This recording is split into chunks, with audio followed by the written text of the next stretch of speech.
Hello friends and students, Ali classes में आपका स्वागत है।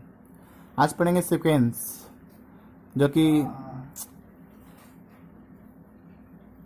पीजीटी और जीआईसी के लिए बहुत इंपॉर्टेंट है। इसका सिलेबस है और वेरियस एग्ज़ाम जो कम्पिटिटिव एग्ज़ाम्स हैं, जी नेट जेआरएफ गेट, उसके लिए हम वीडियो बना रहे हैं। तो उम्मीद है आप समझ में आएगा आपको। पहले समझते हैं सीक्वेंस क्या है, कि किसने बताया सीक्वेंस। देखिए सीक्वेंस से आया कैसे, फंक्शन से आया है। अगर फंक्शन का डोमेन नेचुरल नंबर कर देते हैं, आप क्या कर देते हैं, फंक्शन का डोमेन अगर नेचुरल नंबर कर दें तो वो स्पेशल रोल निभाता है, ठीक है ना। डोमेन नेचुरल नंबर होने से स्पेशल रोल एनालिसिस होता है। तो अगर किसी फंक्शन का डोमेन नेचुरल नंबर हो और कोडोमेन रियल नंबर हो तो ऐसे फंक्शन को हम लोग सीक्वेंस कहते हैं। क्या कहते हैं भाई साहब, सीक्वेंस। फिर हम अब डेफिनेशन पे आते हैं। A sequence is a function f with domain natural number and range is the set are.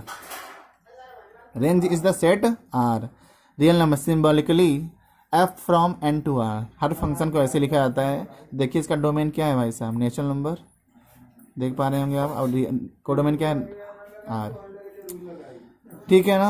हमारे नोट्स में भी लिखा है a map from N to R defines a sequence of real numbers when the image are arranged in the natural order of natural numbers, right.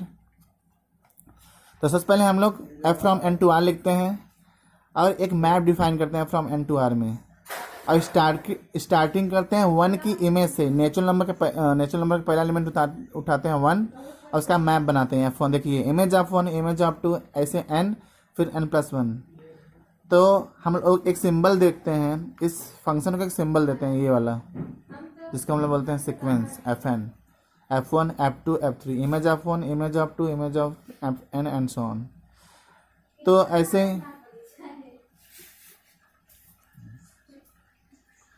तो Fn is equal to what, an, ठीक है। एक तो an को हम लोग Fn he an के बराबर होता है, चाहे आप Fn लिखिए चाहे an लिखिए। तो an is a sequence a1 a2 an and so on n+1, right. तो यह जो सीक्वेंस था n टू r, क्या सर ऐसा हो सकता है कि f from n to q में भी हम लोग सीक्वेंस डिफाइन कर सकते हैं? हाँ कर सकते हो। डिफाइंस सीक्वेंस ऑफ रेशनल्स, आपका जो डोमेन है वो नेचुरल नंबर होना चाहिए, आप इसको आर क्यू बदल सकते हैं, F from N to C कर सकते हैं। Defines sequence of complex number, तो अगर आप क्यू को डोमेन बदलते जाएंगे तो सीक्वेंस बदलता जाएगा।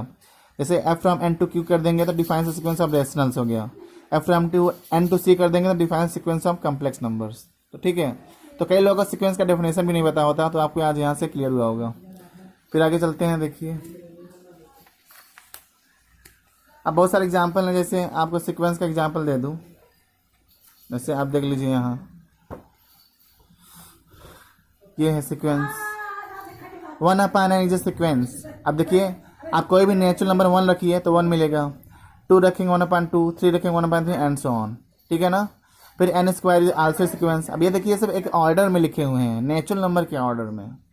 हमने कहा ना कि a map from n to r defines a sequence of real numbers when the image are arranged in the natural order।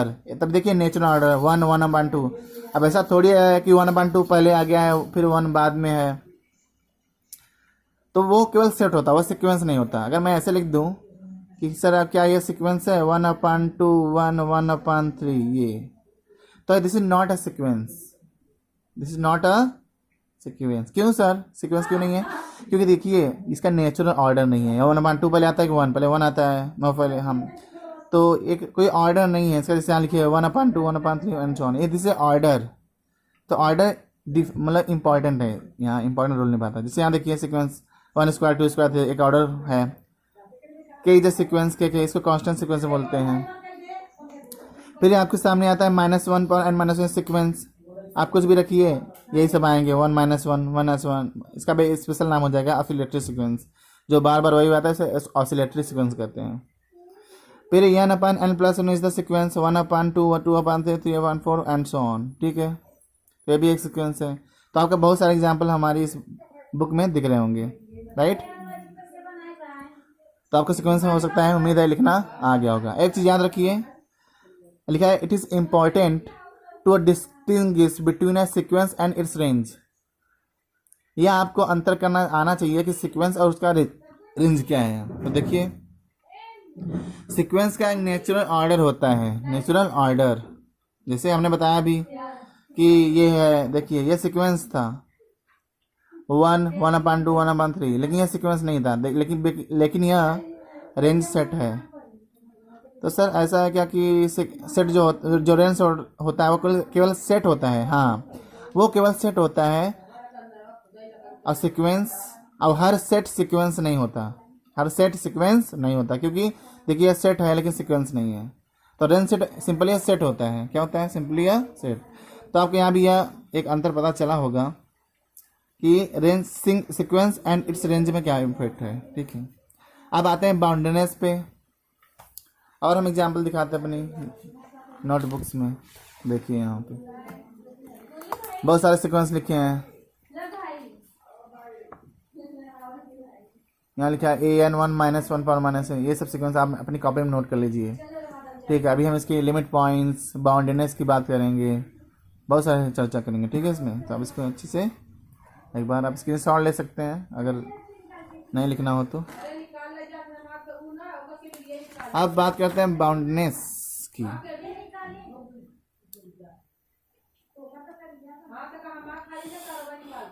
ठीक है, तो प्रॉपर्टीज पढ़ते हैं सीक्वेंस की। बाउंडेड सीक्वेंस क्या है? बाउंडेड सीक्वेंस समझते हैं। If range of the function which defines the sequence is bounded. कोई सीक्वेंस तभी बाउंडेड होता है जब उसका रेंज सेट बाउंडेड हो। क्या हो? रेंज सेट बाउंडेड हो। If range of the sequence function defines the function sequence bounded, we said that the sequence is bounded. तो अब इतना ही याद रखना है कि अगर रेंज सेट बाउंडेड है तो सीक्वेंस बाउंडेड होगा। और सर बाउंडेड का मतलब है, जैसे हम अगर साइन एक्स देखें तो उसका रेंज क्या होता है? -1 से 1। ये बाउंडेड है, ये फंक्शन बाउंडेड है, क्योंकि साइन एक्स का रेंज क्या होता है? -1 से 1। उसी में वो अपना ग्राफ रिपीट करता है, बार बार पीरियोडिक दिखाता है। एग्जाम्पल देखिए यहाँ पे A4 n = 1 और प्राइम रखेंगे तो क्या रहा है? 4। एक अच्छा सीक्वेंस माना जाता है इसके लिए। नेट जीआर में भी पूछता है। अगर n कोई और हो, इनके अलावा कोई होगा तो n आएगा। 1 रखे 4 आया, 2 रखे 4 आया, 3 रखे 4 आया, 4 रखे 4 आया, 7 रखे 4 आया, 8 रखे एंड सो ऑन ना। तो यह एक सीक्वेंस का उदाहरण है। क्या यह बाउंडेड है? सोचिए आप इसको, क्या यह बाउंडेड है कि नहीं है?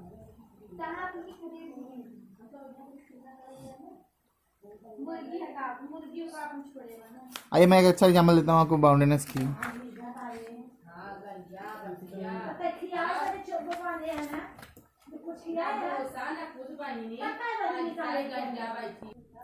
तो हम पहले समझते हैं बाउंडेड सीक्वेंस है क्या। A sequence action is said to be bounded below if there exists a real number m such that xn less greater equal to m। तो पहले समझ लीजिए बाउंडेड बिलो कब कहते हैं? ऐसा सीक्वेंस कि किसी रियल नंबर m के लिए वो हमेशा बड़ा हो या बराबर हो उस रियल नंबर से। For every n belongs to number, in this case m is called lower bound of the sequence. उसी को लोअर बाउंड कहते हैं। तो टाइम पास ना समझिए, आप इसको समझ के चलिए, तभी अभी हम एग्जाम्पल समझा देंगे आपको क्या है। ठीक है। फिर क्या है? Evidently every number smaller than is a lower bound is also a lower bound. A sequence action is said to be bounded above if there exist a real number m such that action lesser equal to m। तो ये क्या हो जाएगा? Bounded above. ठीक है ना? हाँ, in this case m is called upper bound of the sequence. ऐसे प्रूव कर सकते हैं। Every number greater than a lower bound, upper bound, as in also an upper bound. A sequence xn is said to be bounded. Bounded की definition क्या है? यार वही sequence अपने lower bound यानी lower bound upper bound के बीच में अगर sequence लाई कर रहा है उसके बीच में, तो उसको बोलेंगे bounded sequence। और mod xn lesser equal to capital M। तो ये सबसे बाउंडेड होने का मतलब दो चीज़ से घिरा होना चाहिए। जैसे आप एग्जाम्पल समझाते हैं आपको। जैसे हम एग्जाम्पल लेते हैं आपको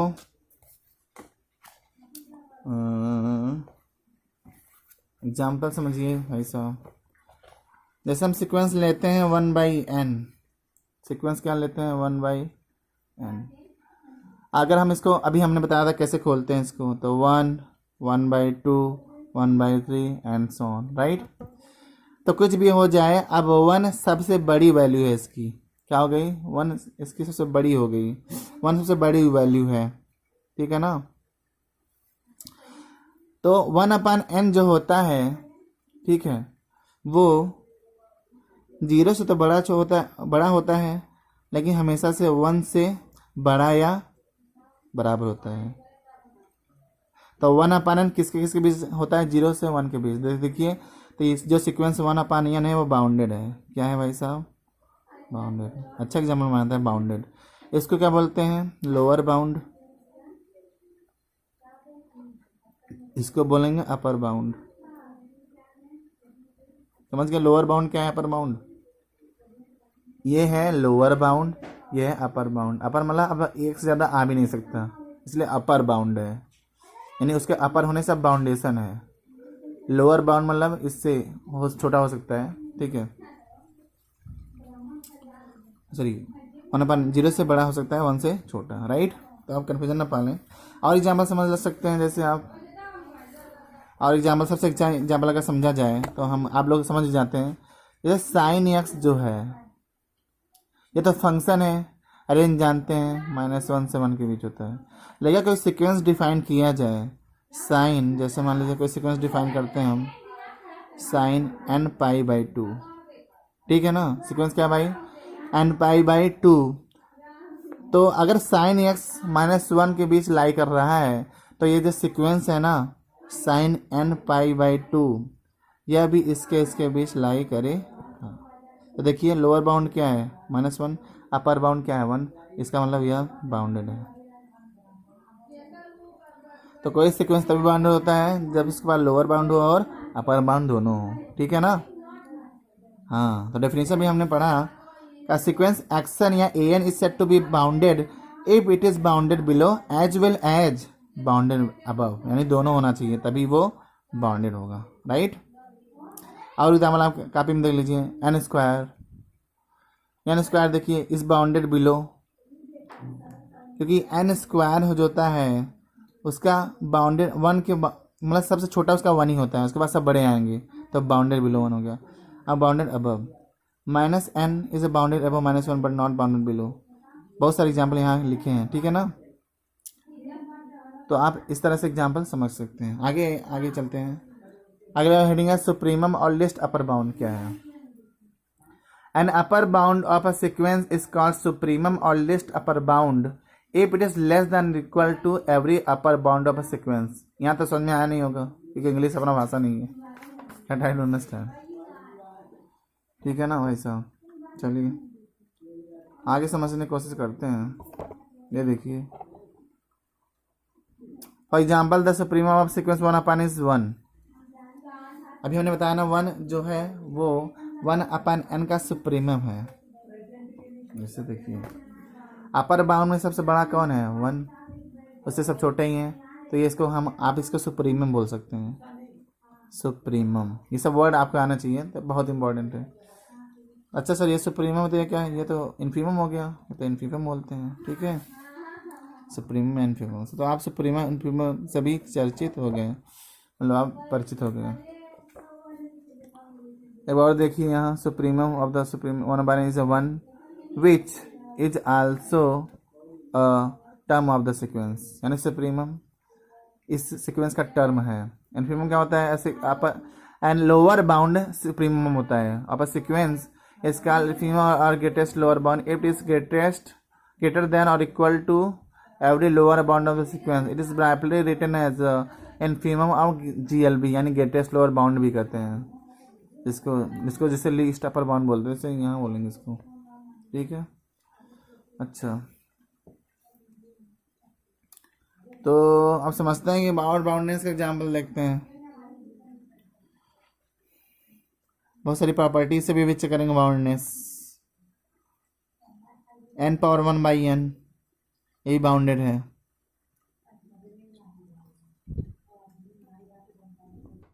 अब अगर आपसे कोई कहे कि ऐसे सीक्वेंस का उदाहरण दीजिए जिसके पास इन्फीमम हो लेकिन सुप्रीमम ना हो, तो सीक्वेंस डिफाइन कर लीजिए n/n+1। ठीक है, जब आप इसको इस पर मतलब खोलेंगे तो आएगा 1/2, 2/3, ठीक है ना, 2/3, और फिर क्या है 3/4 एंड सो ऑन। तो इसका जो इन्फीमम है ये 1/2 है। ठीक है, हमने कहा ऐसा ऐसा बाउंडेड सीक्वेंस, ये बाउंडेड सीक्वेंस है, ऐसे बाउंडेड सीक्वेंस का उदाहरण दीजिए जिसका इन्फीमम हो लेकिन सुप्रीमम ना हो। तो ये इसका इन्फीमम है, सुप्रीमम है नहीं, सुप्रीम नहीं है। सुप्रीमम अब देखिए 1 की तरफ जा रहा है, 1 इसका सुप्रीमम हो सकता है लेकिन इस सेट में नहीं है, इस सीक्वेंस में नहीं है। ठीक है ना, इस सीक्वेंस में 1 नहीं है। तो ऐसा एग्जाम्पल माना जाता है जिसमें इन्फीमम है लेकिन सुप्रीमम नहीं है। अब एक ऐसा एग्जाम्पल दीजिए सर जिसमें सुप्रीमम हो और बट इन्फीमम ना हो। तो अभी हमने जो बताया 1/n, 1, 1/2, 1/3, ये सुप्रीमम है लेकिन इन्फीमम इसमें नहीं है। इसका जीरो है, हमने बताया इन्फीमम हो सकता था लेकिन जीरो सेट में जीरो कभी आएगा ही नहीं। जीरो इसका इन्फीमम होगा लेकिन इस सीक्वेंस में नहीं है। तो जरूरी नहीं है कि सुप्रीमम अगर हो मतलब इन्फीम सुप्रीमम या इन्फीमम सीक्वेंस में हो तो वो उसमें कंटेंड ही हो, जरूरी नहीं है। तो ये डाउट होता है, आप इसको संभाल सकते हैं। ठीक है ना, आप ये भी बता दीजिए आपको दो बाउंडेड सीक्वेंस मिल गए हैं, n/n+1 और 1/n। इन दोनों कैसे सीक्वेंस है, बाउंडेड सीक्वेंस है। ठीक है ना, अच्छा आप चलते हैं सीक्वेंस के मोनोटोनिक।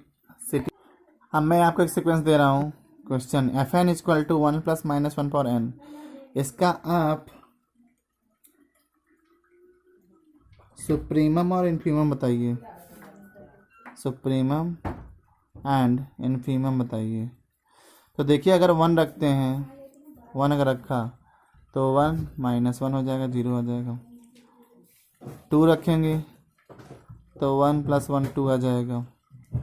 3 रखेंगे, ठीक है ना, तो 1 -1 फिर क्या आ जाएगा 0।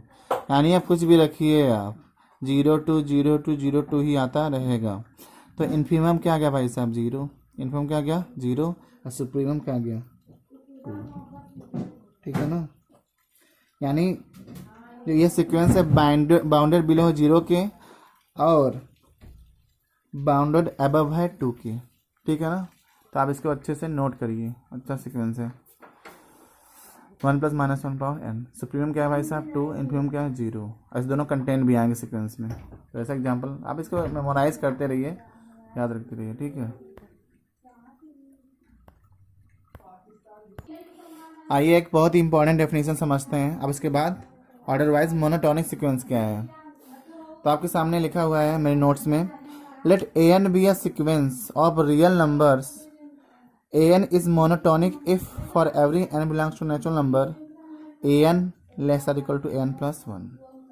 अगर ऐसा कोई सीक्वेंस खुरापात कर रहा है तो उसको इंक्रीजिंग सीक्वेंस बोलेंगे या मोनोटोनिकली इंक्रीजिंग सीक्वेंस। ठीक है ना, मोनोटोनिक सीक्वेंस होने के लिए या तो मोनोटोनिकली इंक्रीज करें या नॉन डिक्रीजिंग हो, मतलब उसी को बोलते हैं, और नॉन डिक्रीजिंग या तो इंक्रीज करे या तो डिक्रीज करे, तो उसको मोनोटोनिक सीक्वेंस कहते हैं।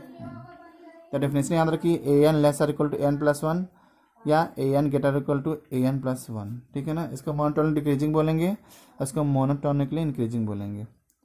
तो सर क्या कहूँ मैं, मोनोटोनिक सीक्वेंस की डेफिनेशन क्या बताऊँ। तो आप कहेंगे सर ऐसा सीक्वेंस जो मोनोटोनिकली इंक्रीज भी करे और मोनोटोनिकली डिक्रीज भी करे, ऐसे सीक्वेंस क्या बोलते हैं, मोनोटोनिक सीक्वेंस। ठीक है, यहाँ डबल इनइक्वालिटी है इसलिए हम मोनोटोनिकली इंक्रीजिंग बोल रहे हैं, और यहाँ भी डबल इसलिए मोनोटोनिक डिक्रीजिंग बोल रहे हैं। लेकिन अगर यहाँ सिंगल इनइक्वालिटी आ जाएगी तो उसको बोलेंगे स्ट्रिक्टली इंक्रीजिंग सीक्वेंस, और उसको बोलेंगे strictly decreasing sequence. Right, strictly वहाँ लग जाएगा। ठीक है, तो सर आप पूछेंगे सर कोई उदाहरण दीजिए आप। कोई सीक्वेंस जो है स्ट्रिक्टली इंक्रीजिंग हो, तो आपको मैं लिख के बताता हूँ। स्ट्रिक्टली इंक्रीजिंग जैसे मान लीजिए ए एन इक्वल टू ले लिया एन आपने, देखिए 1 रखे तो 1, 2 रखे तो 2, 3 रखे तो 3, 4 रखे तो 4, 5 रखे तो 5, तो ये बढ़ता जा रहा है। इसलिए कौन सा सीक्वेंस है ये? मोनोटोनिकली इंक्रीजिंग सीक्वेंस है। तो सर आप डिक्रीजिंग का भी उदाहरण दीजिए, तो डिक्रीजिंग ले लीजिए A N equal to minus N, तो इसका क्या हो जाएगा? अगर 1 रखेंगे तो -1, 2 रखेंगे तो -2, 3 रखेंगे तो -3, ये रखेंगे -4, ठीक है ना? इस तरह आता जाएगा। तो ये कौन सा सीक्वेंस हुआ? Decreasing sequence. यानी ये इंक्रीजिंग सीक्वेंस और ये डिक्रीजिंग सीक्वेंस, ठीक है ना? यानी ये मोनोटोनिक सीक्वेंस है, ये भी मोनोटोनिक सीक्वेंस है। आइए एक और अच्छा उदाहरण समझते हैं। क्या यह sequence a N equal to 1 + 1/2 + 1/3 + n so on n, यह सीक्वेंस क्या मोनोटोनिक है? तो आइए चेक करें। सबसे पहले ए एन + 1 उसी डेफिनेशन करेंगे। ए एन + 1 तो 1 + 1/2 + 1/3 + 1/n, एक्स्ट्रा टर्म और आ जाएगा fn + 1, राइट? अब ए एन वही है जो है वही 1 + 1/2 + 1/3 + n so on 1/n, right? So अब हम क्या करेंगे? A N + 1 minus A N, तो आप 1 + 1/2 + 1/n + 1/n + 1 माइनस ये वाला सीक्वेंस लिखेंगे 1 + 1/2 + 1/3 + 1/n, राइट? ऐसा लिखेंगे। तो अभी जब इसको सिंप्लीफाई करेंगे तो जैसे 1 से 1 कट जाएगा, ये सब कट जाएंगे, बचेगा ओनली 1/n + 1। अब सोचिए आपको कैसे बचा, ठीक है ना? अब इतना आना चाहिए आपको। अब 1/n + 1 बचा, तो इसके लिए हम क्या करेंगे? अब पूरी दुनिया जानती है कि यह हमेशा >0 होता है। क्या होता है? >0 for every n belongs to natural number. आप कोई भी नेचुरल नंबर हम रखेंगे, आप नेचुरल नंबर निगेटिव तो होता नहीं, तो 1/n + 1 हमेशा 0 से बड़ा हुआ। इसका मतलब हमारा ए एन + 1 माइनस ए एन >0 आया। इसका मतलब ए एन + 1 ए एन आया। तो हम यहाँ से क्या कहेंगे कि जो सीक्वेंस है कौन सा डेफिनेशन फॉलो कर रहा था? देखिए यहाँ पे ए एन लेस और इक्वल टू ए एन + 1 है कि ए एन > n + 1 है, देख लीजिए। और सिंगल इनइक्वालिटी है, ठीक है? तो ये देखिए ध्यान से, तो ए एन + 1 यानी इंक्रीजिंग वाला शो कर रहा है, ठीक है ना? तो अगर ऐसा हो गया ए एन + 1 तो इसको बोलेंगे हम लोग स्ट्रिक्टली इंक्रीजिंग सीक्वेंस। तो आप इस उदाहरण से आप अच्छे से समझ सकते हैं कि ए एन + 1 ए एन, तो इसको बोलेंगे हम लोग स्ट्रिक्टली इंक्रीजिंग सीक्वेंस। तो आप डेफिनेशन हमने जो बताया वो आज वैसे चेक करिए। सबसे पहले ए एन + 1 निकाल लीजिए। ए एन तो दिया ही रहता है घटा के, इसके जो बताएगा कि पॉजिटिव नेगेटिव, उस हिसाब से आप उसके इंक्रीजिंग एंड डिक्रीजिंग मोनोटोनिसिटी को बता सकते हैं, ठीक है ना? अब ये सीक्वेंस देखिए ए एन + 1 = √2 + ए एन, यहाँ लिखा है मोनोटोनिक। आइए देखते हैं कैसे या मोनोटोनिकली इंक्रीजिंग एंड डिक्रीजिंग क्या है, ठीक है? देखिए सबसे पहले अगर a1 रखेंगे, मतलब a1 = 0 कर देंगे, ठीक है ना? a1 क्या कर देंगे? 0, तो क्या बचेगा? मान लीजिए इसमें a1 = 0 दिया है और a2 = √2 दिया है, ठीक है? चेक करना है मोनोटोनिक है कि नहीं। तो अगर यहाँ अगर 1 रखते हैं तो a2 आ जाएगा 2 + a1 यानी 2 + 0 यानी √2, तो इसलिए a2 क्या आ गया? √2 आ गया, मतलब दिया है, समझ लीजिए। यहाँ से यह पता चल रहा है कि a1 जो है वह a2 से छोटा है। a1 किससे छोटा है? a2 से। तो मान लेते हैं अगर a1 a2 से छोटा है, तो मान लेते हैं कोई k भी, कि मतलब कोई भी, अब ak भी छोटा हो गया ak + 1 से, गारंटी है यार। अगर 1 2 मतलब a1 छोटा है a2 से, तो ak हमेशा छोटा होगा ak + 1 से। अब देखिए ak छोटा है ak + 1 से, तो अगर दोनों साइड हम 2 जोड़ दें 2 + ak, तो 2 + ak + 1 फिर भी छोटा ही रहेगा, जोड़ने से इनइक्वालिटी नहीं बदलती है, वही रहेगी। तो 2 + ak <= 2 + ak + 1, राइट? तो क्यों ना अगर हम रूट भी लगाएं तब भी इनक्वलिटी वही रहेगी। और रूट टू प्लस ए के क्या था, ए के प्लस वन, है क्या, इसको क्या बोल सकते हैं, ए के प्लस टू। तो बाय इंडक्शन मोनोटॉनिकली क्या आ गया, इंक्रीजिंग। तो ये भी कैसा सीक्वेंस है, मोनोटॉनिक। ठीक है, क्या है, मोनोटॉनिक। तो ये भी अच्छा उदाहरण मानते हैं।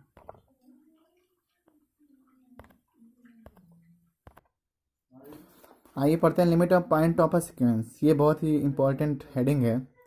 Limit point of sequence, let a n be a sequence, definition समझ लीजिए।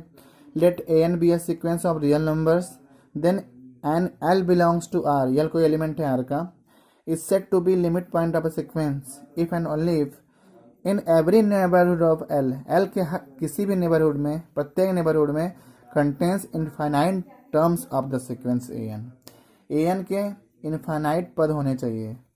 तो उसको क्या बोलते हैं, लिमिट पॉइंट ऑफ अ। तो उस एल को उस सीक्वेंस का लिमिट पॉइंट बोलेंगे। आइए एक एग्जाम्पल समझते हैं।